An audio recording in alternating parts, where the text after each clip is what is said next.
ஒரு 1/4 டீஸ்பூன் ஆப்ப சோடா போடணும். அப்போதான் அடை நல்லாயிருக்கும். 1/4 ஸ்பூன் ஆப்ப சோடா.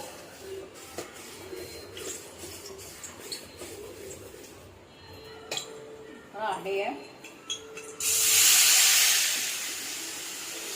மெலிசாக வேணும்.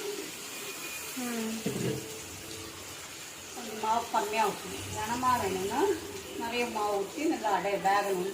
இந்த தண்டவாள கடாய் இல்லாமல் இருக்கு. அவ்வளோதான்.